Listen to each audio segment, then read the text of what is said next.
नमस्कार, आमर स्वास्थ्यभित्तिक कार्यक्रम डॉक्टर ऑनलाइन को स्वागत करुछु। दर्शक बंधु, सियाटिका पेन दीर्घ दिन धरी लगी रही है। औषध खाइबा छड़ा फिजियोथेरापी किसी परिमाण रे जंत्रणा को लाघव करि पारे। फिजियोथेरापी रे केउ केउ एक्सरसाइज करबा आवश्यक। सियाटिका जंत्रणा रु केमिति मुक्ति पाइबे, ए सब विषय रे हमर आजिर आलोचना। सियाटिका पई फिजियोथेरापी रा आवश्यकता।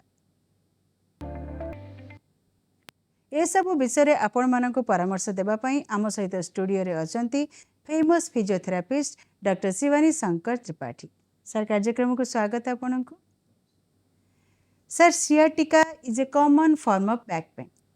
तो आपण कोन कहिबे काहे कि आरंभ हुए ई sciatica? Low back pain actually जोटा हमें कहू तार गोटे फॉर्म जोटा कि कहती सियाटिका रेडिएटिंग पेन हुए। से कौन हुए अंटारू आपणकर गोड़ पर्यंत झिमझिम होला भाई गोटे लगे वीकनेस हुए, ताको कहती सियाटिका। सियाटिका गोटे नर्व एक्चुअली नाम, सीटा कौन हुए अंटा पाखे जो आम भर्टिब्रा थाए L3 L4 L5 जदि सेटा कौन सी कारण जो कंप्रेशन हुए, डिस्क बल्ज हो, हार्निएटेड डिस्क हो, जदि दीटा हाड़ मझे जोटा मझे थाए कहते डिस्क, जदि सेटा बाहरी की से नर्व रूट को कंप्रेशन कला ताहले से लोकर पेनटा तलू को आसो, गोड़ आड़े आसो, झिमझिम हम गोड़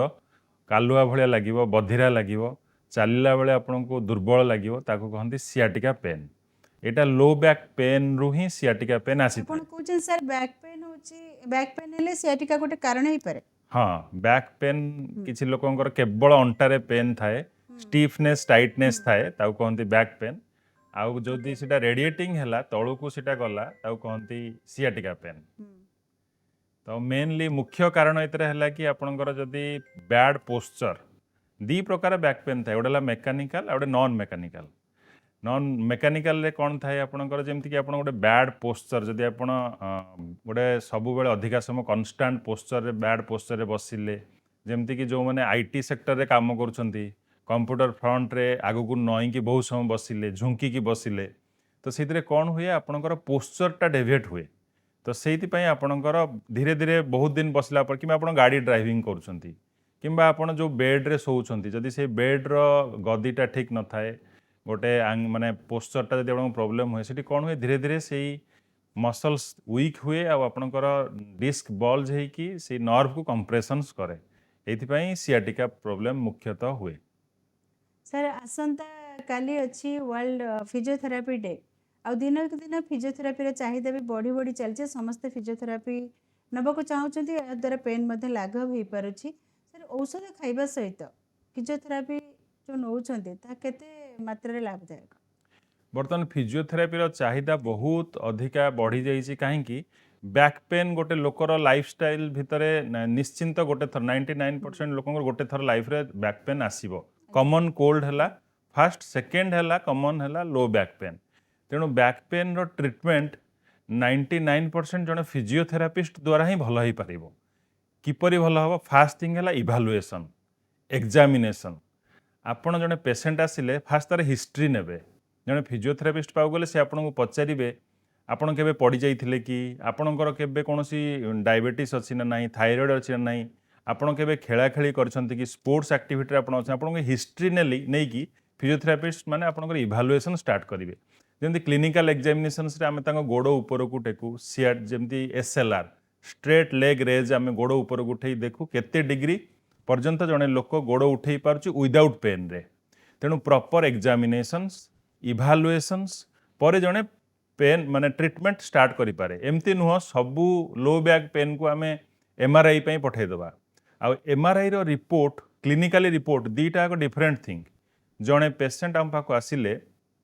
तार MRI रे बहुत खराब कंडीशन देखा जाई थाए, तो पेशेंट माने डरी जांती, जेमति कि स्पाइनल स्टेनोसिस सेटा 12.4 8.3 कार 6.5 से डरी के आसंती, सार मोर नर्व कंप्रेशन हो जाइए 5.4 हो जाइए। सेटा सहित तार क्लिनिकल फीचर्स को आमे मैच करो। तो not only radiological evaluation, patient रो clinical evaluation is much more important. तो जने फिजियोथेरापिस्ट आपणकर क्लिनिकल एग्जामिनेशंस करी पोस्चर कोठी इम्बालांस अच्छी, कोठी स्टीफनेस अच्छी, मोबिलाइजेशंस केते परिमाण में देले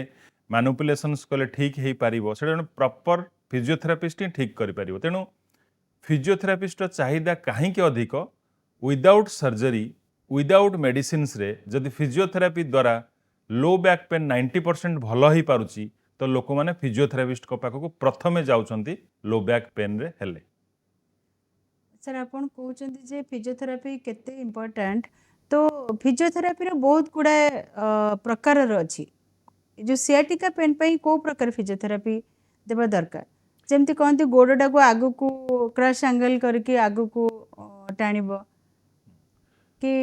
बैंड रे गोड़ को लगई कि आगु को रखा जाए तो से गुड़ा सब माने विभिन्न प्रकार थाए सेटा भी क्लिनिकल एग्जामिनेशन द्वारा डॉक्टर डिसाइड करते। हाँ फिजियोथेरापी गोटे भास्ट सब्जेक्ट आज्ञा जहाँद्वारा कि आपण इलेक्ट्रोथेरापी अच्छी एक्सरसाइज थेरापी अच्छी मैनुअल थेरापी अच्छी। इलेक्ट्रोथेरापी रे कौन थाए किसी इलेक्ट्रिकल मोडालिटीज थाए जेमती कि हला ultrasonic therapy TENS transcutaneous electrical nerve stimulations then shock wave diathermy short wave diathermy then आपणकर अच्छी ट्रैक्शन देन आपणकर अच्छी आईएफटी इंटरफेरेंशियल थेरापी यही सब इलेक्ट्रिकल मोडालिटीज द्वारा टेम्परारी किसी परिमाण रे पेन को कमई पारिबा पई हमें लगै थाउ but mainly low back pain manual therapy रो बहुत इंपोर्टेंस थाए जोटा कि जॉइंट मोबिलाइजेशन आम कहू जमती कि आमर बेक पाखरु अंटा पर्यंत जो गोटे गोटे 32 33 भर्टिब्रास थाए ता भितर जॉइंट रो स्पेस को आमे बढ़ाइबा पई जॉइंट रो मोबिलिटी बढ़ाइबा पई आमे मोबिलाइजेशंस करि थाउ। ग्रेजुअल मोबिलाइजेशंस मीन्स कौन गोटे सिंगल डायरेक्शंस रे ए कांस्टेंट फोर्स रिपीटेडली गोटे स्लो मूवमेंट रे स्लो प्रेशर से आमे देले कौन हबो दीटा भर्टिब्रा भितरे जॉइंट स्पेस बढ़िबो स्टिफनेस कमिबो एटा मोबिलाइजेशंस करू। आ गोटे हला स्ट्रेचिंग माने कौन जेमती कि आमर बैक पेन हेले अंटा पछपट मसल्स टाकू कहती पाइरिफर्मिस हामस्ट्रिंग्स ग्लूटियस मसल ग्लूटियस माने जोड़ा हमको पिचा मसल्स बटक मसल कहती ग्लूटियस मैक्सिमस मीडियस मिनिमस तीनटा मसल्स थाए। पाइरिफर्मिस मसल्स कौन करे से सियाटिक नर्व टाको कंप्रेस करे चापी रखे से द्वारा लोक मैंने भावती आमर बहुत जोरे पेन होची सियाटिका पेन होची किंतु से जो पाइरिफर्मिस मसल इंटरप्ट करेबी फिजियोथेरापी रो टाइप्स विषय रे हम कथा हबा एबे जने कॉलर अछंती हम सहित। हेलो हेलो आज्ञा कहतु कौन समस्या रही आपणकर। मैडम दीपक कहूँ बलांगीर आज्ञा मैडम आम भुवनेश्वर जाइथिलु जेतेबेले बाबांग देह खराब थिला जेतेबेले पैरालिसिस हेतिला डॉक्टर कहिथिले फिजियोथेरापी करिया पे जेतेबेले फिजियोथेरापी आमे भुवनेश्वर रे करूथिलु आउ हमर बलांगीर रे टिके ताहा टिके अलगा टिके भिन्न रहउची एक तो फिजियोथेरापी डॉक्टर कहिथिले जे सब बेले करिया पे सी एक्सरसाइज करंती जो फिजियोथेरापी रो जो जिंसोडा देखैथिले सेगुडा हम करूथिलु जे रिकवरी टिके कम रहुची कहीं की माने एमती टिके प्रॉब्लम होची मेडिसिन खाउचंती। हां मेडिसिन ता सहित फिजियोथेरापी करचंती। हां डॉक्टर कहिथिले फिजियोथेरापी करबा द्वारा हाथ गोड़ आपन को जो नर्व गुडा ताहा संचालन होबो मो बाबू जेटा टाइम टेकिंग प्रोसेस। हाँ गोटे आपण कहले कि पैरालिसिस हेतिला पैरालिसिस माने स्ट्रोक ब्रेन स्ट्रोक पई पैरालिसिस हुए ब्रेन रो विभिन्न एरिया थाए को एरिया रे केते परसेंटेज डैमेज हेछि आपनकर टिश्यू ब्रेन टिश्यू से ऊपर डिपेंड करे आपनकर पैरालिसिस जेमति कि कार फेशियल पैरालिसिस हुए कार वन हाथ मोनोप्लेजिया गोटे हाथ पैरालिसिस हुए कि गोटे गोड़ पैरालिसिस हुए कार पूरा वन साइड ताको हेमिप्लेजिया बोली कहंती तेनु सेइतरे कोन हुए आपनकर ब्रेन रो को एरिया रे आपनकर डैमेज हेछि केते परसेंटेज डैमेज हेछि आमे देखि कि देन आमे प्लान ऑफ ट्रीटमेंट करू। आउ in stroke patients physiotherapy is a long term process एटा भुवनेश्वर किंबा बलांगीर रे ट्रीटमेंट अलगा नाही all over the world same treatment जेमति कि PNF pattern proprioceptive neuromuscular facilitation techniques NDT Bobath approach हमर सब अछि फिजियोथेरापिस्ट रे सेही आकार जे भी फिजियोथेरापिस्ट आपन को ट्रीटमेंट करछंती जेमति कि जिम बॉल रे आपनकर बैलेंस करिबा कोऑर्डिनेशंस करिबा जदि आपनकर फुट ड्रॉप हो जाउची डोर्सिफ्लेक्शन हेउनी इलेक्ट्रिकल स्टिमुलेशंस देकी आपनकर मसल स्ट्रेंथनिंग करिबा एई टेक्निक रे कले एटा गोटे लॉन्ग टर्म अधिका दिन लागिबो बट फिजियोथेरापी द्वारा ही भल होई पारिबे। डॉक्टर न्यूरोलॉजिस्ट आपन किसी मेडिसिन्स देबे से मेडिसिन्स आपन कंटिन्यू करिवे बट यार मेजर पार्ट हैला फिजियोथेरापी आ इट्स टेक टाइम टेकिंग धैर्य धरिकी एई प्रोसेस को आपन अडॉप्ट करिवे आ निश्चिंत आपन बाबा चलिबे। पेशेंस रखंतु कारण physiotherapy is A time taking process medicine सहित फिजियोथेरापी कंटिन्यू रखंतु हेलो आ कौन कहया चाहते हेलो हेलो कहतु मैडम मो क्वेश्चन टा है जे जेतेबे फिजियोथेरापी हम करूथुलु डॉक्टर कहवा कथा सेठी आउ टिके माने प्रेशर अधिक होउची सेटा कमेवा दरकार कारण जहाँ भी हम भुवनेश्वर रे फिजियोथेरापी नौथिलु ए बलांगीर रे ताहा हमको लागुची जे अधिक डॉक्टर कहउछन जे अधिक तांको प्रेशराइज पड़ुची माने सेटा कोन माने सेठी पई मु आपन को पचारिबा सर से पचारिया को चाहते जो गुड़ा जो टाइप्स विषय में कथा होते जो गुड़ा दिया होची बलांगीर रे सेतक अवेलेबल होउनी अच्छा तो जदि आपनकर से जगह अवेलेबल न होउची से सब ट्रीटमेंट देन आपण जो जगह रे जेमति ओडिसा रे भुवनेश्वर रे भलो फैसिलिटीज अछि आपण आसी की देबे manual therapy can avail any time but किछि इलेक्ट्रिक थेरेपी मोडालिटी छै जेमति गेट एनालाइजर्स मशीन्स आमे गेट ट्रेनिंग पेशेंट्स को दो robotic gait training paralysis patient माने सेही मोटराइज्ड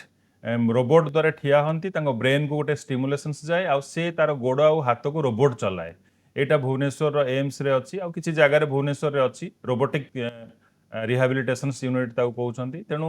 जो जगह रे से एडवांस टेक्नोलॉजी गुडा अवेलेबल अछि जदि आपण सेठी आनी ट्रीटमेंट करिवे मु भाबुची आ टिके बेटर रिजल्ट पाइबे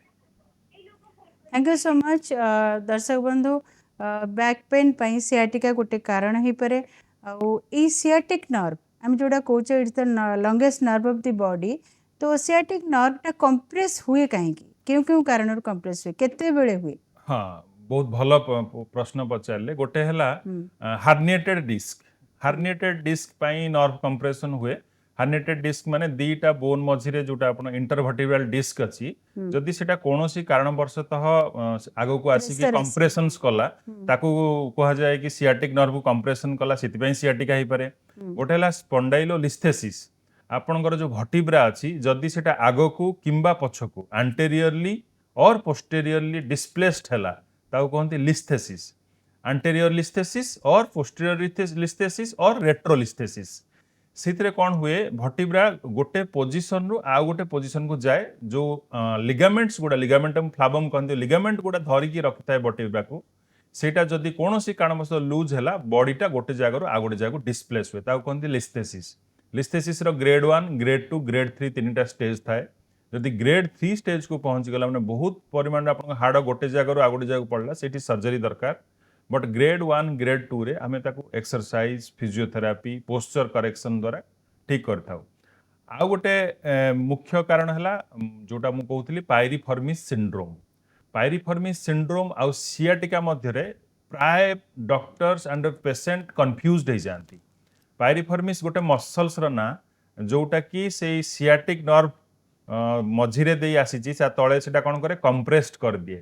तो जदि आम प्रॉपरली पायरिफॉर्मिस को स्ट्रेच करेबा स्ट्रेचिंग करेबा ताहले बहुत परिमाण रे हमर बैक पेन और सियाटिका पेन टा कमी जीवो सेटा केमती लोक ऊपर को मुह करी सोइबो दुई गोड़ को क्रॉस करिकी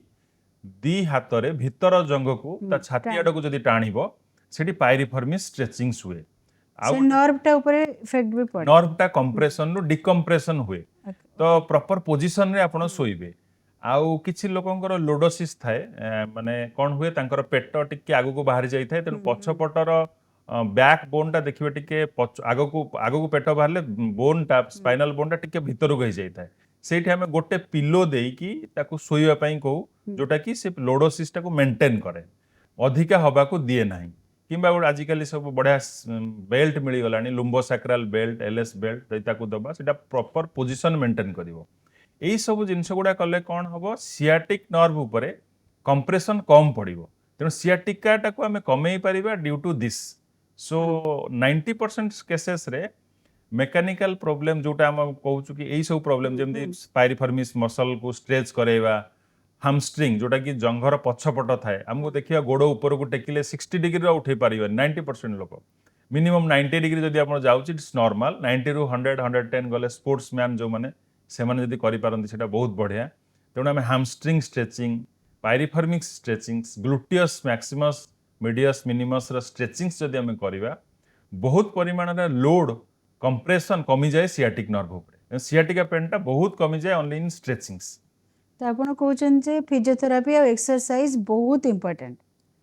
आम सर कथा होतिले जो केते प्रकार जो फिजियोथेरापी अछि से विषय रे कथा होतिले हाँ गोटे है जमी आपको कहली इलेक्ट्रोथेरापी गोटे है एक्सरसाइज थेरापी गोटे है मोबिलाइजेशन जमती कि भटिब्रा को भटिब्रा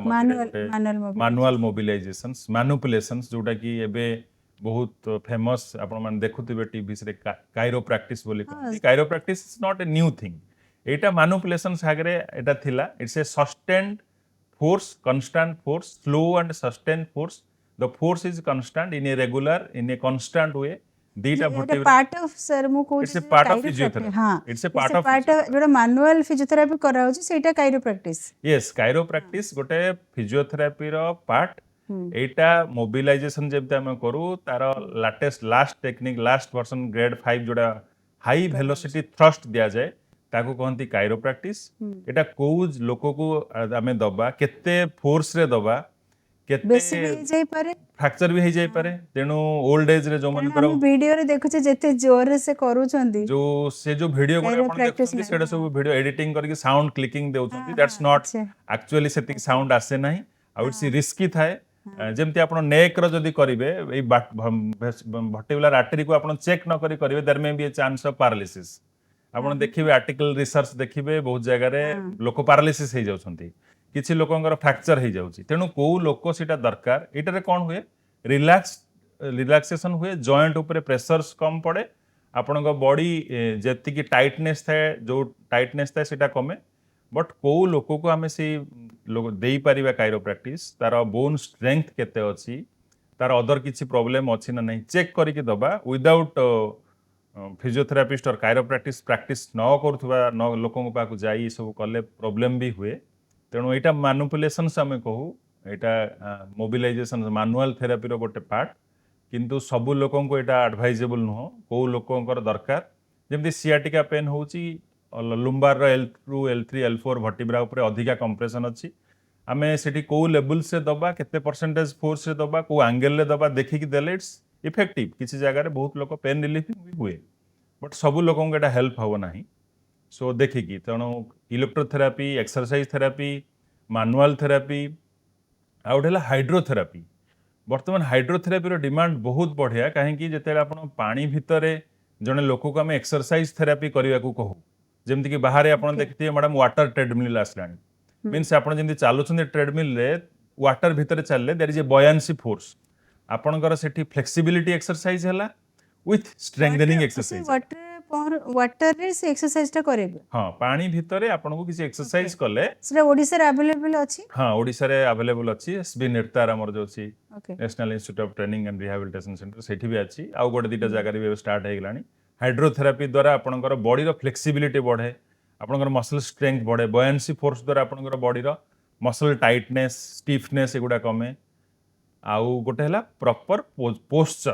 पोस्चर करेक्शंस माने कौन जने फिजियोथेरापिस्ट आपन को गाइड करिवे एर्गोनोमिकली सिटिंग पोजीशन एर्गोनोमिक्स मीन्स आपन केमती बसिबे चेयर रे बसिले आपनकर नेक रो पोजीशन आपनकर लैपटॉप रो जो स्क्रीन पाखरु आखिर लेवल केते हबो आपनकर नेक रो पोजीशंस केते रहिबो आपन जो बसुछंती चेयर रो हाइट केते रहिबो या कहंती परफेक्ट एनाटॉमिकली पोस्चर अनुसार आप एर्गोनोमिकली बसिबा दरकार सो पोस्चर करेक्शंस बहुत important for a low back pen तेणु जड़े फिजियोथेरापिस्ट आप जमी आप गाड़ी रे ड्राइविंग कर लॉन्ग ड्राइव आपंकर सीट हाइटा जदि बहुत लो रहा आपंकर अंटा पेन हम कि अधिका हो गले हाइट अंटा पेन हम तो आपंकर हाइट अनुसार से एडजस्टमेंट कले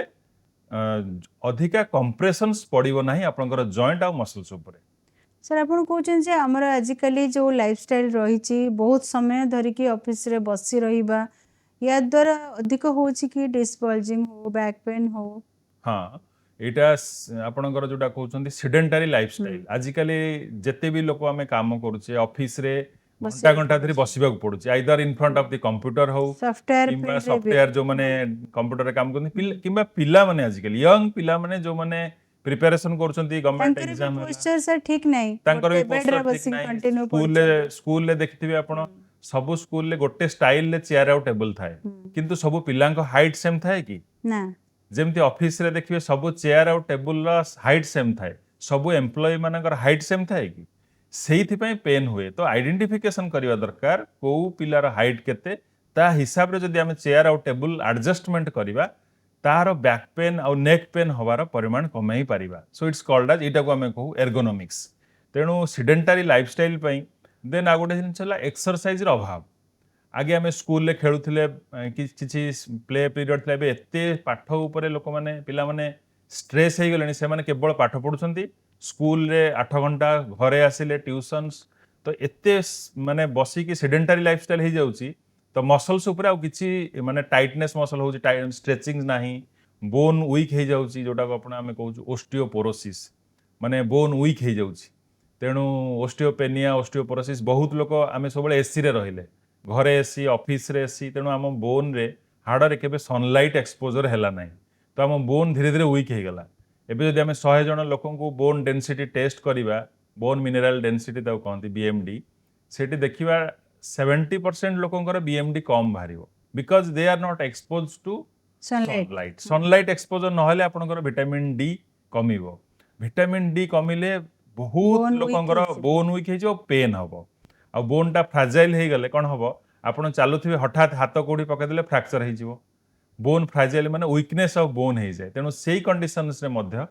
ଆପଣଙ୍କୁ ବ୍ୟାକ୍ ପେନ୍ ହୁଏ। ବ୍ୟାକ୍ ପେନ୍ ହୁଏ। ତେଣୁ ଆଉ ଗୋଟେ କଜ୍ ହେଲା ଟ୍ୟୁବରକ୍ଲୋସିସ୍, TB। ଟ୍ୟୁବରକ୍ଲୋସିସ୍ ଯଦି ବୋନ୍ରେ ହେଲା ତା ମାନେ ବି ପେନ୍ ହବ, ତ ଆମକୁ ଚେକ୍ କରିବାକୁ ପଡ଼ିବ ଯେ ପେନ୍ର କାରଣ କ'ଣ। ଆଉ ଗୋଟେ ହେଲା ଥାଇରଏଡ୍।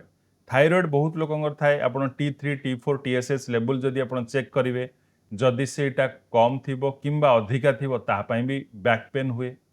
ଆଉ ଆଥ୍ରାଇଟିସ୍, ୟଙ୍ଗ ଲୋକମାନଙ୍କର ଜଏଣ୍ଟସ୍ ୱିୟର୍ ଆଣ୍ଡ ଟିୟର୍ ହେଉଛି, ଯେମିତିକି ସ୍ପୋର୍ଟସରେ ଯେଉଁମାନେ ଖେଳନ୍ତି ତାଙ୍କର ଜମ୍ପିଂ ଆକ୍ଟିଭିଟି ଥାଏ, ସେ ବହୁତ ସମୟ ଖେଳିବା କି ବହୁତ ଦିନ ଧରି ଖେଳିଲେ ତାଙ୍କର ଜଏଣ୍ଟ ୱିୟର୍ ଆଣ୍ଡ ଟିୟର୍ ହୁଏ, ସେଇଥିପାଇଁ ବି ଆଥ୍ରାଇଟିସ୍ ପାଇଁ ବି ଲୋ ବ୍ୟାକ୍ ପେନ୍ ହୁଏ। ତ ଲୋ ବ୍ୟାକ୍ ପେନ୍ର କଜ୍ ଓଭରାଲି ଦେଖିଲେ ବହୁତ ଗୁଡ଼େ ଥାଏ, କିଛି ଫ୍ରମ୍ ଦି ଜିନ୍ଗତ କାରଣ ପାଇଁ ଥାଏ। ସିଆଟିକା ଛଡ଼ା ଆଉ କ'ଣ ମାନେ କଜେସ୍ ରହିଥାଏ? ଯେମିତିକି କହୁଛି, ଗୋଟେ ହେଲା ଆଙ୍କାଇଲୋଜିଂ ସ୍ପଣ୍ଡିଲାଇଟିସ୍। ଗୋଟେ ଆଙ୍କାଇଲୋଜିଂ ସ୍ପଣ୍ଡିଲାଇଟିସ୍ ଥାଏ, ତାର ହେଲା ଆପଣଙ୍କର ESR ଲେବୁଲ୍, CRP ଲେବୁଲ୍, HLA-B27 ଦେଖିବେ ବ୍ଲଡରେ ଯଦି ପଜିଟିଭ୍ ବାହାରିଲା, it's a autoimmune disease, ଯୋଉଟାକି ଆପଣଙ୍କର ସ୍ପାଇନ୍ଟା ଷ୍ଟିଫ୍ ହେଇଯିବ, it's a bamboo like spine ହେଇଯିବ, ଆପଣ ମୁଭମେଣ୍ଟ କରିପାରିବେ ନାହିଁ। It's called as ankylosing spondylitis. So there is so many cause, ବହୁତ ଗୁଡ଼େ କାରଣ ଥାଏ। ଆଉ ସିଆଟିକା ଯୋଉଟା ସେଇଟା ବହୁତ କମନ୍, ଆଉ ଏଥିରୁ 90% ଲୋକଙ୍କର ପୋଶ୍ଚର ପ୍ରୋବ୍ଲେମ୍ ପାଇଁ ହୁଏ। ସାର୍ ବହୁତ ଲୋକ ଏଇ ଯେଉଁ ସିଆଟିକା ପେନ୍ ହେଉଥାଏ ଆଉ ଡକ୍ଟର ପାଖକୁ ବି ଯାଆନ୍ତିନି। ତ ମୁଁ କହୁଛି ସାର୍, ଏଇ ଯେଉଁ ସିଆଟିକା ନର୍ଭଟା, ଆମେ କହୁଛେ ଯେ ସିଆଟିକା ନର୍ଭଟା ଅଣ୍ଟାରୁ ପାଦ ପର୍ଯ୍ୟନ୍ତ ଯାଇଥାଏ, ଏକ୍ଜାକ୍ଟଲି ତାର କ'ଣ ପ୍ରେଜେନ୍ସ ମାନେ କେଉଁଠି ଥାଏ, କେମିତି ଯାଇଥାଏ? ସେଇଟା ଯୋଉଟା ଆପଣ କହିଲେ, ଅଣ୍ଟାରେ ଯୋଉ ଆମର ହାଡ଼ ଥାଏ, L1, L2, L3, L spine ଥାଏ, ସେଇ ସ୍ପାଇନ୍ ଭିତରୁ ସେ ଆସି ଆମର ବଟକ୍ ଦେଇ, ବ୍ୟାକ୍ ଅଫ୍ ଥାଇ ଦେଇ, ଜଙ୍ଘର ପଛପଟ ମସଲ୍ ଦେଇ ପାଦ ପର୍ଯ୍ୟନ୍ତ ଯାଏ। ତ ସେତେବେଳେ ଲୋକଙ୍କୁ ଅଣ୍ଟାରେ ପେନ୍ କମ୍ ହୁଏ। ସାର୍ କ'ଣ କ'ଣ ଦେଖାଯାଏ? ଲକ୍ଷଣ ଦେଖାଯାଏ, ପ୍ରଥମ ହେଲା ପେନ୍ ହବା, ଯେମିତିକି ଗୋଡ଼ ଝିମଝିମ ମାରି ନେବା, ବଧିରା ମାରି ନେବା, ୱିକନେସ୍ ଲାଗିବା, ବହୁତ ଜୋରରେ ଗୋଟେ କରେଣ୍ଟ ଲାଇକ୍ ସେନ୍ସେସନ୍, ଆପଣଙ୍କୁ ଗୋଟେ କରେଣ୍ଟ ଭଳିଆ ମାରିବ, ଯେମିତି ଗୋଟେ ଇଲେକ୍ଟ୍ରିକାଲ କରେଣ୍ଟ ଆପଣଙ୍କୁ ଟାଣିକି ଧରିବ, ଆପଣ ଗୋଡ଼ ଉଠେଇ ପାରିବେନି। ଟିକେ ସମୟ ଚାଲିଲେ ଆପଣ ବସିଯିବା ପାଇଁ ଇଚ୍ଛା ହେବ, ବସିଗଲେ ଆରାମ ଲାଗିବ, ପୁଣି ଠିଆ ହେଇକି କିଛି ସମୟ ଚାଲିଲେ ପୁଣି ପେନ୍ ହେବ। ଏଗୁଡ଼ା ସବୁ ସିଆଟିକାର ସିମ୍ପଟମ୍ସ। ଆଉ ମେନ୍ ହେଲା ଆପଣଙ୍କର ଗୋଡ଼ଟାରେ ସେନ୍ସେସନ୍ସ କମି, ଯଦି ଅଧିକା କମ୍ପ୍ରେସନ୍ ହେଲା, ଗୋଟେ ନର୍ଭର ମେନ୍ ହେଲା ଆପଣଙ୍କର ଷ୍ଟ୍ରେଙ୍ଗଥ ଆଣ୍ଡ ସେନ୍ସେସନ୍। ଯଦି ମସଲ୍ ଷ୍ଟ୍ରେଙ୍ଗଥ କମିଯିବ ଆଉ ସେନ୍ସେସନ୍, ଯେମିତିକି ଗରମ ଥଣ୍ଡା ଜାଣିପାରିବନି, ସେ ଗୋଡ଼ଟା ଗୋଟେ କାଲୁଆ ଲାଗିବ, ଚିମୁଟିଲେ, ହାତ ମାରିଲେ, ବରଫ ଲଗେଇଲେ କିମ୍ବା ଗରମ ସେକ ଦେଲେ କିଛି ଜଣା ପଡ଼ିବନି, ସେଟାକୁ ସେନ୍ସେସନ୍ସ ଅଭାବ କହନ୍ତି। ସେଟା ଅଧିକା କମ୍ପ୍ରେସନ୍ ହେଲେ ହୁଏ। ତ ଡିସ୍କ ହାର୍ନିଏସନ୍ ଯୋଉଟା ମୁଁ ଆପଣଙ୍କୁ କହୁଥିଲି, grade 1 disc bulge or disc herniated disc ହେଲେ ଦୁଇଟା ହାଡ଼ ମଧ୍ୟରେ ଯୋଉଟାକୁ ଥାଏ ଇଣ୍ଟରଭର୍ଟିବାଲ ଡିସ୍କ କହନ୍ତି, it's a jelly like substance. ଯେମିତି ଗୋଟେ ଏକ୍ଜାମ୍ପଲ୍, ଆପଣଙ୍କୁ ଦୁଇଟା ବ୍ରେଡ୍ ମଝିରେ ଆମେ ଜାମ୍ ରଖିଦେବା, ଯଦି ବ୍ରେଡ୍କୁ ପ୍ରେସର ଦେବା ପଛପଟରୁ, ତାହେଲେ ସେ ଜାମ୍ଟା ଆଗପଟକୁ ବାହାରିଯାଏ। ସେମ୍ ସିମ୍ପଟମ୍ ଇନ୍ ଇଣ୍ଟରଭର୍ଟିବାଲ ଡିସ୍କ, ଯଦି ଆପଣଙ୍କର ପ୍ରେସର କମ୍ପ୍ରେସନ୍ସ ପଛପଟୁ ଆସିଲା, ସେ ଡିସ୍କଟା ବାହାରିଯାଏ। ଡିସ୍କଟା ବାହାରିଯାଇ କ'ଣ ହୁଏ, ନର୍ଭକୁ କମ୍ପ୍ରେସନ୍ସ କରେ। ଆମେ ସେଇ କମ୍ପ୍ରେସନ୍ସକୁ କମେଇବା ପାଇଁ ଟ୍ରାଏ କରିବା ଇନିସିଆଲ ଷ୍ଟେଜ୍ 1 ଆଉ ଷ୍ଟେଜ୍ 2ରେ ଆମେ ତାକୁ कमेवा ट्राए करिया बट जदि से डिस्क बल्सटा बहुत अधिका कंप्रेशन कला नर्व रूट को सेठी आमे सर्जरी पाई पेशेंट को एडवाइस करथाउ एबे बहुत प्रकार एडवांस सर्जरी आसी गलानी एंडोस्कोपिक स्पाइन सर्जरी होची बेले बेले लामिनेक्टोमी होची मिनिमल इन्वासिव स्पाइन सर्जरी होची बहुत एडवांस टेक्नोलॉजी आसिलानी किंतु सेटा ओनली हाँ। 5% लोकों को Okay. दरकार हुए आज्ञा सर आम सहित जन कलर अच्छा सहित कथा हवा हेलो हेलो नमस्कार आज्ञा कहतु कौन समस्या रही आपणकर एमआरआई करथिले हाँ बेकरे C3 C4 C5 गुटा कोन हाड़े बढी जी तापर मझिरे कोन D12 गुटा हाथी असुविधा कोन जे हाड़े जो डिस्क तापर कमर L4 L5 L5 S1 से कोन सब हाड़ा सारे बढ हेची डिस्क ता पय फिजियोथेरापी कोन फिजियोथेरापी द्वारा हाँ आपण जोटा कहले कि एमआरआई करछंती एमआरआई रे मु जोटा आपनको पूर्वरु कहउथली गोटे थाए स्पाइनल स्टेनोसिस माने कोन आपणकर प्रति हाड़ मझिरे गोटे नर्व रूट जाई थाए से नर्व जदि कंप्रेशन हला स्टेनोसिस ताको कहंती सेटा नॉर्मल लेवल जति कि थाए मानेकर 16.16 और 17 थाए जदि सेटा कंप्रेशन हला माने 10 11 12 और 13 हे गला सेटा कोन हुए आपणकर नर्वटा कंप्रेशन हुए तेणु एटा केवल गोटे लेवल ले हेनी सर्वाइकल लेवल ले आपण कहले किछि परिमाण हेची थोरासिक सर्वाइकल ले C3 C4 रे हेची थोरासिक्स लेवल रे हेची देन लुम्बार रे L3 L4 L5 S1 sub level से आपण कहउछंती कि सेटा कंप्रेशन हेची बोली एटा मल्टी लेवल बहुत गुडे लेवल्स रे हेची सो एति कि हेले आपण को रेगुलरली किछि एक्सरसाइज जेमति कि नेक रो स्ट्रेचिंग एक्सरसाइज नेक मसल्स रो देन नेक रो स्ट्रेंथ भद्रक रे से किछि काम जन 6-7 मास खडे कराला के कांध कोन कमर कोन किछि कोन किछि होनी नहीं आपण जणे भल फिजियोथेरापिस्ट को पाख को जानतु जे कि आपण को प्रॉपर्ली इवैल्यूएट करिवे एग्जामिन करिवे आपनकर को लेवल्स रे पेन अछि केते परसेंटेज पेन अछि आपनकर स्ट्रेंथ केते अछि से अनुसार आपण गोटे एक्सरसाइज प्रोग्राम देबे एटा डेली आपण को करिया पड़िबो गोटे दिन 2 दिन रे पेनटा भल हबो नाही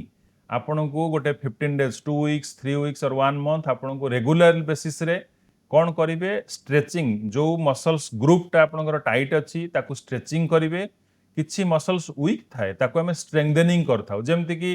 अंटा पाई हमें को प्लांक एक्सरसाइज करिवा पाई plank and side plank is a very good exercise for your core muscle strengthening exercise जेमति कि एब्डोमिनल स्ट्रेंथनिंग एक्सरसाइज ऊपर को मुंह करी सोई दी गोड़ को उठे कि 30 डिग्री होल्ड करिवे किछि समय देन 45 डिग्री रे होल्ड करिवे देन 90 डिग्री रे होल्ड करिवे एगुडा कले कोन हम lower abdomen middle abdomen upper abdomen strength हबो प्लांक कले whole core muscle core group of muscle strength हबो साइड प्लांक कले साइड मसल स्ट्रेंथ हबो एही एक्सरसाइज द्वारा आपनकर मसल स्ट्रेंथ हबो तेणु जण फिजियोथेरापिस्ट को पाख को गले से आपन को एग्जामिन करी कि देखिबे आपनकर जो ग्रुप ऑफ मसल्स को ग्रुप ऑफ मसल वीक अछि आउ कोटा स्ट्रेंथ अछि हम ताको अलाइनमेंट करिवु जदि किछि स्पाइनल डिफॉर्मिटी थाए अलाइनमेंट करी कि देन एक्सरसाइज रो गोटे प्रोग्राम और रेजिमेन आपन को 1 मंथ रो देले आपन रेगुलरली करिवे जदि मझिरे किछि आपन को असुविधा लागिला मझिरे जाई कि से फिजियोथेरापिस्ट संगे आउ थरे देखा कले से रेजिमेंटा को हमें चेंज भी करि पारि कमर हाड़ टिके हाड़ ये कमर हाड़ सान अछि रे जो लेखाई जा हिसाब रो रिपोर्ट रे सान बोर्ड है कम बेसी ये 13 11 के 12 ये 14 ई विषय है सेटा देखि सार आपण डरंतु नाही जोटा आपण एमआरआई रिपोर्ट रे लेखा हिची 12 13 14 ता सहित कोनोसी संपर्क नाही आपनकर clinical examination is important Etah awareness programme द्वारा मु समस्त कहूची कि एमआरआई रो रिपोर्ट देखि आपण माने डरि जांतु नाही बेले बेले एमआरआई रिपोर्ट रे जहा थाए पेशेंट रो सिम्पटम सेटा आसे नाही बेले बेले पेशेंट रो सिम्पटम जहा थाए सेटा एमआरआई रिपोर्ट रे लेखाय न थाए तेणु जदि आपण एमआरआई कर दैछंती आपनकर क्लिनिकल एग्जामिनेशंस करबा को पड़िबो आपण जने फिजियोथेरापिस्ट को पास गले से आपण को एग्जामिन करी कि देखिबे को लेवल्स रे हिची केते परसेंटेज हिची 12 13 14 एटा नॉट एट ऑल ए माने गोटे डरिवार साइन सेटा स्पाइनल स्टेनोसिस हिची केते परसेंटेज को लेवल हिची हमें देखि कि ता ऊपर प्लान करबा सर आपण चाहिले सार को देखै परिबे डॉक्टर शिवानी शंकर त्रिपाठी आपण नेट रे भी सर्च कर परिबे तो आपण क्लिनिकल एग्जामिनेशन परे जदि फिजियोथेरापी नेबे आपण को प्रॉपर ट्रेनिंग मिल जिवो तापर आपण फिजियोथेरापी नेले बेटर हबो नले रादर बहुत खराब ही जिवो ଯଦି ପ୍ରପର ୱେରେ ନ କରିବେ। କହିବେ କି ଆଜ୍ଞା ସାର୍ଙ୍କ ଆଡ୍ରେସଟା କ'ଣ କହୁଛନ୍ତି? ସାର୍ଙ୍କ ଆଡ୍ରେସ ସାର୍ଙ୍କ ଆଡ୍ରେସ୍ ଆପଣ ନେଟ୍ରୁ ପାଇପାରିବେ, ଆପଣ ମଣିପାଳ ହସ୍ପିଟାଲରେ ବି ସାର୍ଙ୍କୁ ଦେଖେଇ ପାରିବେ। Okay, thank you so much. Okay sir, ଆମେ କଥା ହେଉଥିଲେ ଯେ କି ଯେଉଁ ଏକ୍ସରସାଇଜ ବିଷୟରେ, ଯେଉଁ ତାଙ୍କର ଯେଉଁଟା ହେଇଛି ଷ୍ଟେନୋସିସ୍, ଯେଉଁଟା କହୁଛନ୍ତି ଯେ ଗୋଡ଼କୁ ଅପୋଜିଟ୍ ଆଙ୍ଗେଲରେ ପ୍ରେସ୍ କରିକି ଏଇଟା ଡେଲି ଏକ୍ସରସାଇଜ କରିବା ଦରକାର। ହଁ, ଆମେ କିଛି ମସଲ୍ସ ଥାଏ ଯେମିତି ଗୋଡ଼ରେ ଅଣ୍ଟାରୁ ତଳକୁ ଯେଉଁ ମସଲ୍ସ ଗୁଡ଼ା ଥାଏ, ଯେମିତିକି ଫ୍ରଣ୍ଟ ଅଫ୍ ଥାଇକୁ ଆମେ କହୁ କ୍ୱାଡ୍ରିସେପ୍ସ, ବ୍ୟାକ୍ ଅଫ୍ ଥାଇକି ହାମଷ୍ଟ୍ରିଙ୍ଗସ୍ ମସଲ୍ସ କହୁ। ତାର ଟାଇଟ୍ ହେଇଗଲେ ଆମେ କିଛି ଷ୍ଟ୍ରେଚିଙ୍ଗସ୍ କରିବା ପାଇଁ କହୁ। ଯେମିତି ଆପଣ ଶୋଇକି ଗୋଟେ ଗୋଡ଼କୁ ଉପରକୁ ଉଠେଇକି ଦି ହାତରେ ତାକୁ ଟାଣିଲେ ଆପଣ ପଟକୁ, ସେଟା ହାମଷ୍ଟ୍ରିଙ୍ଗ ମସଲ୍ସର ଷ୍ଟ୍ରେଚ୍ ହୁଏ, ଡିକମ୍ପ୍ରେସ୍ ହୁଏ। ଯେମିତି ଆପଣ ସିଧା ହେଇକି ଶୋଇକି ଦି ଗୋଡ଼କୁ ଆପଣ କ୍ରସ୍ କରିଦେଲେ, ଦି ହାତକୁ ଦେଇକି ଭିତର ଥାଇକି ଯଦି ଟାଣିଲେ ସେଟାକୁ ଆପଣଙ୍କର ପାଇରିଫର୍ମିସ୍ ଷ୍ଟ୍ରେଚିଙ୍ଗସ୍ କହନ୍ତି। ଆଉ ଗୋଟେ ହେଲା ଆପଣ ସିଧା ଶୋଇକି ଦି ଆଣ୍ଠୁକୁ ଗୋଟେ ପଟ ସାଇଡ୍ ଛାତିକୁ ଅପୋଜିଟ୍ ନି ଅପୋଜିଟ୍ ସୋଲ୍ଡରକୁ ଯଦି ଆପଣ ଟାଣିଲେ ସେଟାକି ଆପଣଙ୍କର ଗ୍ଲୁଟିୟସ୍ ମସଲ୍ସ ଷ୍ଟ୍ରେଚ୍ ହୁଏ। ଏଇ ଏକ୍ସରସାଇଜ ଗୁଡ଼ା ରେଗୁଲାର ବେସିସ୍ରେ ଯଦି ଆପଣ କରିବେ ମର୍ଣ୍ଣିଂ ଆଣ୍ଡ ଇଭିନିଂରେ 15 ମିନିଟ୍ସ ଯଦି ରେଗୁଲାର ବେସିସ୍ରେ କରିବେ, ଆପଣଙ୍କର ମସଲ୍ ଟାଇଟନେସ୍ କମିବ, ଆଉ ଆପଣଙ୍କର ପେନ୍ ଯେଉଁ ପରିମାଣରେ ହେଉଥିଲା ସେ ପେନ୍ର ପରିମାଣ ବି କମିବ।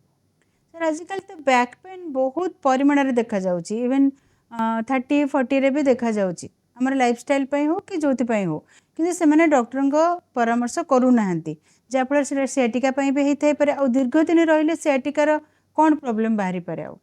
ସେଇ ନର୍ଭ ଅଧିକ ଯେଉଁଟା କହୁଥିଲେ ତାର ଅଲଗା କମ୍ପ୍ଲିକେସନ୍ସ ବି ଦେଖାଯାଏ ନା? ହଁ, ଯେତେବେଳେ ଜଣେ ୟଙ୍ଗ ଲୋକ ଥାଆନ୍ତି ତାଙ୍କୁ ପେନ୍ ଟଲରାନ୍ସ କାପାସିଟି ବହୁତ ଅଧିକା ଥାଏ, ତାଙ୍କୁ ପେନ୍ ହେଲେ ଜଣା ପଡ଼ିବନି। ୟଙ୍ଗ ଲୋକମାନେ ପେନ୍କୁ ଟଲରେଟ୍ କରନ୍ତି, ହଁ ଟିକେ ପେନ୍ ହେଉଛି, ମାଇଲ୍ଡ ପେନ୍, ତା ଉପରେ ସେ ଚାଲନ୍ତି, ବୁଲନ୍ତି, ଆକ୍ଟିଭିଟି କରନ୍ତି, ଗାଡ଼ି ଚଲାନ୍ତି, ସେଟା ସେ ଟଲରେଟ୍ କରିଯାଆନ୍ତି। ବଟ୍ ସେଠି ନର୍ଭଟା ଯଦି ଡ୍ୟାମେଜ୍ ହେଉଥିବ, ଗ୍ରାଜୁଆଲି ନର୍ଭ ଉପରେ କମ୍ପ୍ରେସନ୍ ବଢ଼ି ବଢ଼ି ଚାଲିବ, ଟାଇମ୍ ୱିଲ୍ କମ୍ ଯେତେବେଳେ ନର୍ଭ ବହୁତ ଡ୍ୟାମେଜ୍ ହେଇଯିବ, ଯେଉଁଟା ମୁଁ ଆପଣଙ୍କୁ କହିଲି, ଆପଣଙ୍କର ଗୋଡ଼ର ମସଲ୍ସ ଗୁଡ଼ା ୱିକ୍ ହେଇଯାଏ, ତାକୁ କହନ୍ତି ଆଟ୍ରୋପି। ଆପଣ ଦେଖିବେ ଗୋଟେ ଗୋଡ଼ର ମସଲ୍ସର ଷ୍ଟ୍ରେଙ୍ଗଥ, ତାର ଗର୍ଥ, ଯେଉଁଟାକି ଆମେ କହୁ କେତେ ଗର୍ଥ ଅଛି, ଆର ପଟଟା କମିଯିବ, ମାନେ ମୋଟା ଯେମିତି ଥିବ ଏପଟଟା ପତଳା ହେଇଯିବ, ଶୁଖିଯିବ ମସଲ୍ଟା, ଆଟ୍ରୋପି ହେଇଯିବ। ତେଣୁ ଆପଣଙ୍କୁ ଚାଲିଲା ବେଳେ ୱିକ୍ ଲାଗିବ, ଆପଣ ପାଦ ପକେଇଲା ବେଳେ ଦୁର୍ବଳ ଲାଗିବ। ଏପଟ ଗୋଡ଼ ଷ୍ଟ୍ରେଙ୍ଗଥ ଥିବ, ଗୋଟେ ପଟର ଗୋଡ଼ ଯଦି ୱିକ୍ ହେଇଗଲା, ସେଠି ଦେଖିବେ ଜାଣିବେ ଆପଣଙ୍କର ନର୍ଭଟା ବହୁତ ପରିମାଣରେ କମ୍ପ୍ରେସନ୍ ହେଇଯାଇଛି। ଧୀରେ ଧୀରେ ଦେଖିବେ ଯଦି ଆପଣଙ୍କର ଅଧିକା କମ୍ପ୍ରେସନ୍ ହେଲା, ଆପଣଙ୍କର ମାନେ ଗୋଡ଼ ଆଉ ମାନେ ଚାଲିଲା ଭଳିଆ ହେଇପାରିବନି, ତେଣୁ ମାନେ ବଧିରା ଲାଗିବ, ୱିକ୍ ଲାଗିବ। ତେଣୁ ଆର୍ଲି ଆଜ୍ ପସିବଲ୍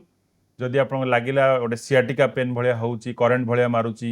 ଗୋଟେ, ତେଣୁ ଆପଣ ଇମିଡିଏଟଲି ଜଣେ ଡକ୍ଟରଙ୍କ ପାଖକୁ ଯାଇ, କି ବ୍ୟାକ୍ ପେନ୍ ହେଲେ ବି ଜଣେ ଡକ୍ଟରଙ୍କ ପାଖକୁ କିମ୍ବା ଗୋଟେ ଅର୍ଥୋପେଡିକ୍ସ ହଉ, ନ୍ୟୁରୋଲୋଜିଷ୍ଟ ହଉ, ଜଣେ ଫିଜିଓଥେରାପିଷ୍ଟ ହଉ, କାହା ପାଖକୁ ଯାଇକି ଆପଣଙ୍କର ଇନିସିଆଲ ଟ୍ରିଟମେଣ୍ଟ ଷ୍ଟାର୍ଟ କରିଦେବା ଭଲ। ସାର୍ ଏମିତି କୁହନ୍ତି ଯେ ଯେତେବେଳେ ସିଆଟିକା ନର୍ଭ ବହୁତ ଦିନ ଧରିକି ଏମିତି ଯେଉଁ ପେନ୍ ଲାଗି ରହିଲା, ତ ବହୁତ ଦିନ ଆପଣ କହୁଛନ୍ତି ଯେଉଁଟା ସେ ନର୍ଭଟା ଆସ୍ତେ ଆସ୍ତେ ଡ୍ୟାମେଜ୍ ହେଇକି ଯାଏ, ଇଭେନ୍ ହୁଏ କି ଝାଡ଼ା ପରିସ୍ରାରେ ବି ପ୍ରୋବ୍ଲେମ୍ ହୁଏ, କନଷ୍ଟିପେସନ୍, ଝାଡ଼ା କରିପାରନ୍ତିନି ଲୋକ। ହଁ, ବାଉଲ୍ ଆଣ୍ଡ urination ହେଇପାରେନି। ବ୍ଲାଡରର ବେଳେବେଳେ ସେଠି ଅଧିକା ହେଲା ତାହେଲେ ପ୍ରୋବ୍ଲେମ୍ ଆସେ। ନର୍ଭଟା ସେଇଠି ଏଫେକ୍ଟ ହଁ, ସେଟା ଆଫେକ୍ଟ ହେଲେ ଆପଣ କ'ଣ କରିବେ, ପରିସ୍ରା କରିବା, ପରିସ୍ରାରେ କଣ୍ଟ୍ରୋଲ ନ ରହିବା, ଝାଡ଼ା କରିବା, ଏଟା ହେଇପାରେନି। ସେଇ ସମୟରେ ସର୍ଜରୀ ପାଇଁ ଲୋକ ବାଧ୍ୟ ହେଇଯାଆନ୍ତି, ବଟ୍ ସେଇ ସମୟରେ ରେଜଲ୍ଟ ଆପଣଙ୍କୁ କମ୍ ମିଳେ। ଯେ ସମୟରେ ଆପଣଙ୍କର ଓର୍ଷ୍ଟ କେସ୍ରେ ପେସେଣ୍ଟ ମାନେ ପ୍ରଥମେ ଡରିକି ସର୍ଜରୀ ଆମେ କରିବୁନି, ଯଦି ଜଣେ ଫିଜିଓଥେରାପିଷ୍ଟ ମନା କରିଦେଲେ କି ଏଟା ହେଇପାରିବନି, କିନ୍ତୁ ଲୋକମାନଙ୍କ ମନରେ ଗୋଟେ ଭୟ ଥାଏ ସର୍ଜରୀ ପାଇଁ, ସର୍ଜରୀ ଆମେ କରିବୁନି, କିନ୍ତୁ ଯୋଉ ଲାଷ୍ଟ ଷ୍ଟେଜରେ ସର୍ଜରୀ ପାଇଁ ଯାଆନ୍ତି, କିନ୍ତୁ ସେଇ ସମୟରେ ସର୍ଜରୀ କଲେ ଆପଣଙ୍କୁ ରେଜଲ୍ଟ ମିଳିବନି। ଏବେ ବି ଆମ ପାଖରେ ବହୁତ ପେସେଣ୍ଟ ଅଛନ୍ତି ଯୋଉମାନଙ୍କର ପାଦ ଉଠୁନାହିଁ, ଫୁଟ୍ ଡ୍ରପ୍ ହେଇଯାଇଛି ତାକୁ କହନ୍ତି। ମାନେ ଆପଣ ଯେତେବେଳେ ଚାଲିବେ, ଆପଣ ପାଦଟା ଆଗକୁ ଆଉ ପଛକୁ, ତାକୁ କହନ୍ତି ପ୍ଲାଣ୍ଟାର ଫ୍ଲେକ୍ସନ୍, ଡୋର୍ସି ଫ୍ଲେକ୍ସନ୍। ପାଦଟା ଉଠିଲେ ଆପଣ ଚାଲିବାଟା ବଢ଼ିଆ ହବ, କିନ୍ତୁ ତାଙ୍କ ପାଦ ଆଉ ଉଠିବନି। ଆମେ ତାଙ୍କୁ ପଚାରୁ, ସାର୍ ଆପଣଙ୍କର ଏଟା କେବେଠୁ ହେଲାଣି? ନା ଏଟା 10-12 ବର୍ଷ ହେଲାଣି। ଆୟୁର୍ବେଦିକ, ହେମୋପାଥି, ଫିଜିଓଥେରାପି କଲା ପରେ ମୋତେ ବହୁତ ଡର ଥିଲା, ଆଉ ଆଜି କାହିଁ କଲେ, ଲାଷ୍ଟ ସିଚୁଏସନ୍ ଯେତେବେଳେ ଆମେ କଲୁ,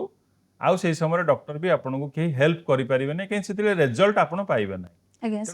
ଆଜ୍ ଆର୍ଲି ଆଜ୍ ପସିବଲ୍ ଯଦି ଆପଣ କରିବେ, ଡକ୍ଟରଙ୍କୁ ଦେଖେଇବେ, ତାହେଲେ ଆପଣଙ୍କ ରେଜଲ୍ଟ ବେଟର ମିଳିବ। ଆଜ୍ अर्ली एज पॉसिबल डॉक्टर को परामर्श करंतु। एबे आम सहित आउ जने कॉलर अछंती। हेलो नमस्कार मैडम। आज्ञा कोनतु कोन समस्या रही छि आपनकर? मोर मैडम से L4 L5 से मझीटा होची ସେ ହାଡ଼ଟା ବେକ ପେନ୍ଟା ଆଜିକି 10-12 ବର୍ଷ ହେଲା ପେନ୍ କରୁଛି। 10 ମିନିଟ୍ 15 ମିନିଟ୍ ବସିଲା ବେଳକୁ ପେନ୍ କରୁଛି, ତଳେ ବସି ଖାଇଲା ବେଳକୁ ପେନ୍ ହଉଛି। ମୁଁ ଆଗରୁ MRI କରିଥିଲି, MRI ରେ ବାହାରିଥିଲା ଯେ L1 ଆଉ L2 ଭିତରେ ଡିଫରେନ୍ସ ଥିଲା 13 mm, L2 ରୁ L3 ଭିତରେ ଥିଲା 11 mm,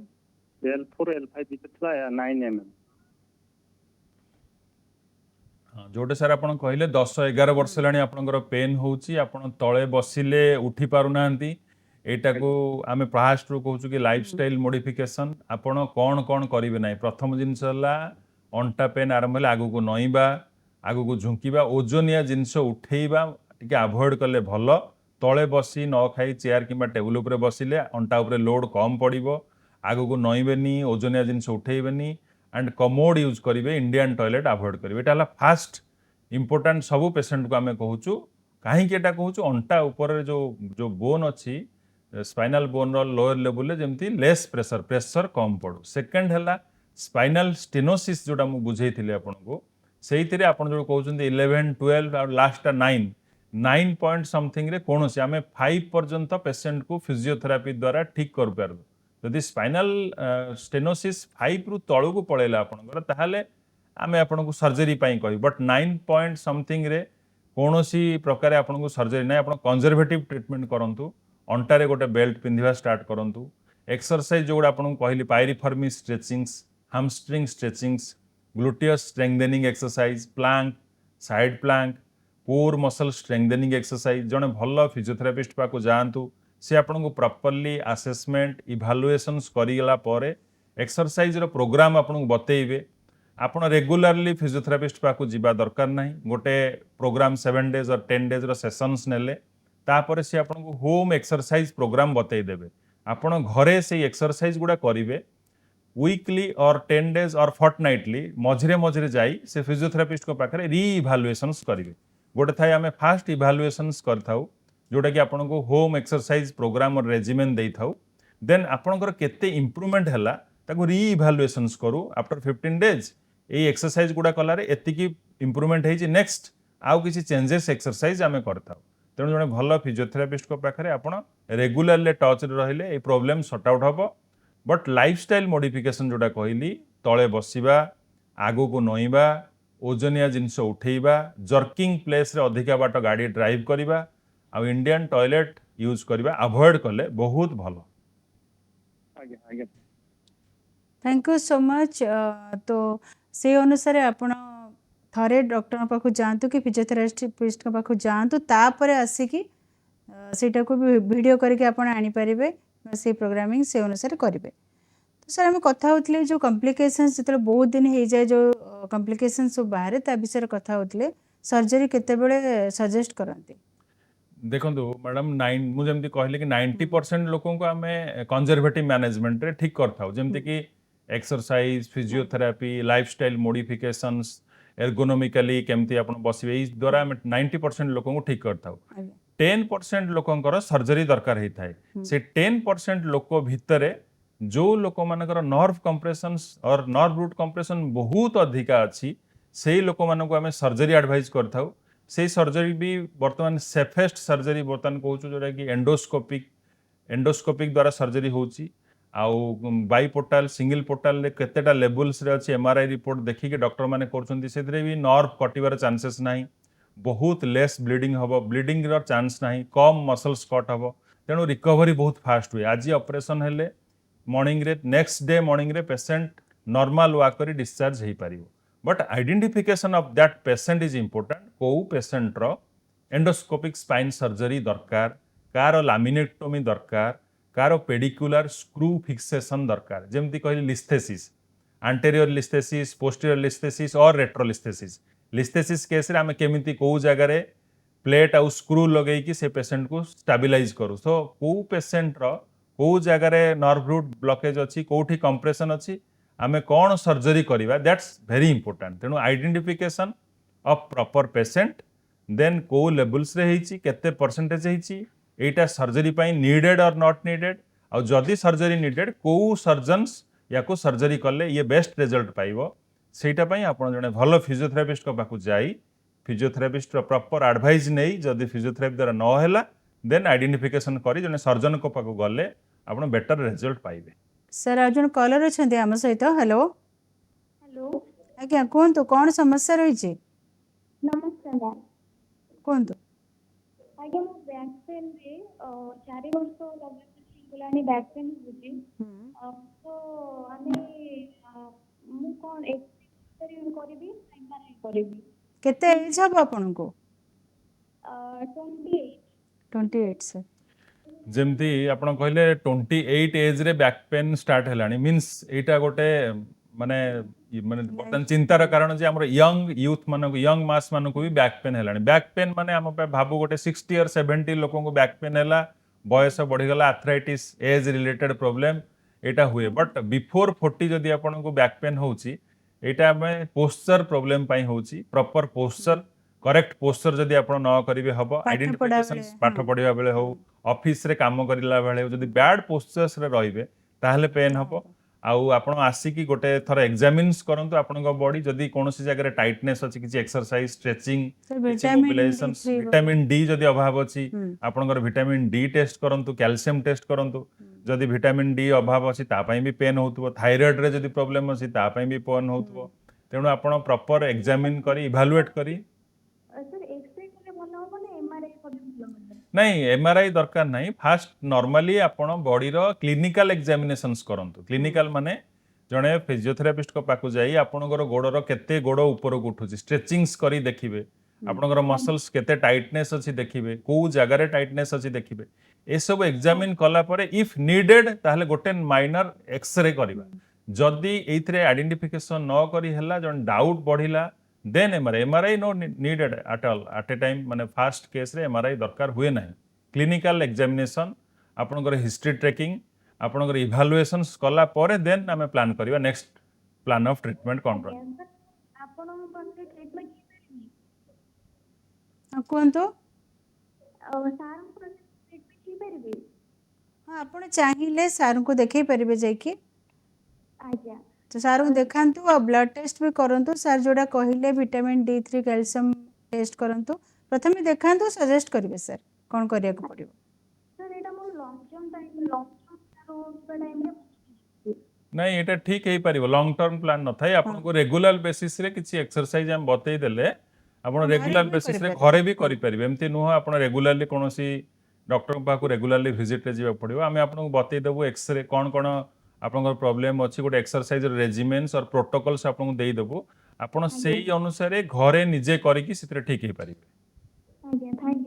thank you so much हाँ कहतु मोर एटा भलो ही परबो तो कौन कहते मोर बैक पेन भलो तो हाँ ठीक है परिबो बैक पेन ठीक है परिबो आपनकर किछि असुविधा नै एई 28 एज रे बैक पेन रो कारण आमे जदि जानि परिबा एटा 100% ठीक है परिबो बट रूट कॉज काहे की बैक पेन होउची कोन पई बैक पेन होउची सेटा एनालिसिस कला परे आपनकर पोस्चर करेक्शंस आमे कहबू लाइफस्टाइल मॉडिफिकेशंस कहबू ताकू जदि आपण हम कथा मानिबे जहां हम एक्सरसाइज कहबू करिवे ताले 100% आपनकर बैक पेन कमिबो आज्ञा थैंक यू तो सर कहले जे कि प्राथमिक अवस्था जे बैक पेन स्टार्ट हेले आपण जाइकी फिजियोथेरापिस्ट को देखा करंतु जे कि से सजेस्ट करिवे कोन करिवे एक्सरसाइज रे भलै परिबो निहाती तो सर हमें कथा होतले जे कि कॉम्प्लिकेशन विषय कथा हेले हमें जो सियाटिका नर्व आउ को डिस्क सेटा प्रभावित करिथाय एटा सियाटिक नर्व टा हमर अंटार लोअर ये थाय जेमति कि अंटा पाखरे पांचटा थाय L1 L2 L3 L4 L5 सेही लेवल्स रे आसी थाय एटा कॉमनेस्ट काहे की हेई थाय ड्यू टू आमे जेमति कहले कि बसु अधिका समय गोटे पोस्चर रे बसु जोटा कि हम पोस्चर करेक्ट करूना ऑफिस रे माने कर गोटे नॉर्मल लोक 8 ରୁ 10 घंटा बसंती किबा गोटे आईटी सेक्टर रे जो माने काम करंती मोर देन 9 आवर 10 आवर बसंती जो पिला माने स्कूल रे पाठ पढुचंती किबा कॉम्पिटिटिव एग्जाम दउचंती से माने बहुत समय बसी की पाठ पढुचंती से मानकर बसिबार पोस्चर्स खराब जो नॉर्मल एनाटॉमिकल पोस्चर रे जेमती एबे वर्क फ्रॉम होम हेइथिला ड्यू टू कोविड कि सोई की तार लैपटॉप धरी काम कलानी कि बसी की काम कलानी सो सेइतरे जेमती सियाटिका प्रॉब्लम थाए सेमिति बेसी सर्वाइकल प्रॉब्लम भी आसे आजिकल समस्ते मोबाइल धरुछंती गोटे हला टेक नेक सिंड्रोम बेक को तलू को नई कि आप सब मोबाइल यूज कले कौन हम बेक उपर अधिका कंप्रेशंस पड़ो जमती सर्वाइकल माने वर्टिब्रा गुड़ा कंप्रेशन हेले हाथ को रेडिएटिंग पेन हम हाथ झिमझिम लगे हाथ वीकनेस लगे कहते सर्वाइकल कंप्रेशन और सर्वाइकल माइलोपैथी सेमती सबू लेवल्स रे जदि आप थोरासिक्स कहवा सर्वाइकल कहवा लुम्बार कहवा सबू लेवल नर्व गुड़ा आमर हाथ गोड़ आ बॉडी विभिन्न पार्ट को माने जाए जदि कौन सी लेवल्स रे आपनकर कंप्रेशन है से नर्व रूट अनुसार आपनकर पेन हम तेणु फास्ट रू मोर फास्ट कहवा दरकार जे आप प्रॉपर पोस्चर मेंटेन करेंगे पोस्चर इंपोर्टेंट देन आप रेगुलारली एक्सरसाइज करेंगे आउ डाएट इंपोर्टेंट है माने भल जमती गोटे हेल्दी डाएट जोटे कि केवल protein fibre high rich of fibre high rich of protein a healthy diet calcium rich foods एगुड़ा नेले आपनकर मसल्स आ बोन स्ट्रेंथ रहिबो बहुत लोक आसुचंती माने जेमती कि डाएटिंग करबा चक्कर रे तांको बॉडी रे प्रोटीन रो अभाव रहउची कैल्शियम्स रो अभाव रहउची सिथि भी बैक पेन हुए आउ गोटे इंपोर्टेंट जो कहले मैडम सियाटिका पई जिम रे अधिका वेट उठेल की एक्सरसाइज करकी सेठी भी आपनकर बैक पेन और सियाटिका नर्व कंप्रेशन होउची सडन अधिका वेट उठेले आपनकर कौन हुए डिस्क ऊपर अधिका प्रेशर्स पड़े आ से डिस्क रो जो इंटरवर्टेब्रल डिस्क अच्छी बाहर को अच्छी सेटा बेसी नर्व को कंप्रेशंस करे तेणु सेटा भी बहुत इंपोर्टेंट आपण हठात ओजनिया जिंस उठेबा कथा हाँ उठेबा कथा नुह जदि आपण उठाउचंदी आपनकर मसल सेतिकी स्ट्रेंथ नाही आपण अधिका वेट उठेई देले गैस टांकी हैला परिवा बैग हैला हठात उठेले आपनकर मसल्स एटा गोटे डिस्क बल्ज हेकी नर्व को कंप्रेशंस करे तेणु आपनकर बॉडी रो पोस्चर्स करेक्ट करिवे मसल स्ट्रेंथ करिवे रेगुलर गुड डाएट जोटा कि कहती प्रॉपर डाएट नेबे ताहले आपनकर मसल स्ट्रेंथ रहिबो आ मझिरे पीरियडिकली हेल्थ चेकअप इज बहुत इंपोर्टेंट थाए जेमती कि आपनकर एटलिस्ट नॉर्मल बॉडी रे calcium level vitamin D level vitamin B12 CBC गोटे करिवे ESR CRP रिमेटेड आर्थराइटिस अछि ना नहीं RH फैक्टर टेस्ट करिवे यंग लोक मान को आजिकली पेन होची तो सेठी रिमेटिज्म कार थाए तो होल बॉडी रो आपण टेस्ट करी की प्रॉपर डाएट एक्सरसाइज करले बैक पेन रो आपण को मुक्ति मिले सर फिजियोथेरापी विषय रे अनेक किछि बुझेइले दर्शक मान को सर काली सेप्टेम्बर 8 तारिख अछि वर्ल्ड फिजियोथेरापी डे तो आपण कोन मैसेज देबे व्यूअर्स में मो वर्ल्ड फिजियोथेरापी डे रे सबु फिजियोथेरापिस्ट मान को मो तरफ हार्दिक शुभकामना जो माने भी फिजियोथेरापिस्ट प्रोफेशंस रे अछंती से माने बहुत माने भल काम करछंती पेशेंट मान को प्रॉपरली एडवाइस दियंतु पेशेंट मान को प्रॉपर गाइड करंतु आ पेशेंट मान को मोर जत्ते भी लोक माने अछंती एई जंत्रणा आपण मान को मुक्ति करि परिबो किंतु आपण अर्ली डायग्नोसिस अर्ली जत्ते जल्दी हबो डॉक्टर पाखो आसी जदि आपनकर प्रॉब्लम देखै परिबे आपण निश्चिंत पेन रो कमी परिबे आ wish you all a happy World Physiotherapy Day sir आपण को मध्य आम तरफ अनेक अनेक शुभेच्छा और शुभकामना काली वर्ल्ड फिजियोथेरापी डे पई थैंक यू सो मच आपण आम कार्यक्रम को आसिले और अनेक वैल्यूएबल एडवाइसेस देले थैंक यू सर तो दर्शक बंधु आपण माने जानिले सियाटिका जंत्रणा मुक्ति पाइबा पई फिजियोथेरापी केते उपादेय आशा करूची आजिर अध्याय आपण मानक पई बेस उपादेय हेबो तेबे आज पई कार्यक्रम को एठी रखुछु विदाय दियंतु नमस्कार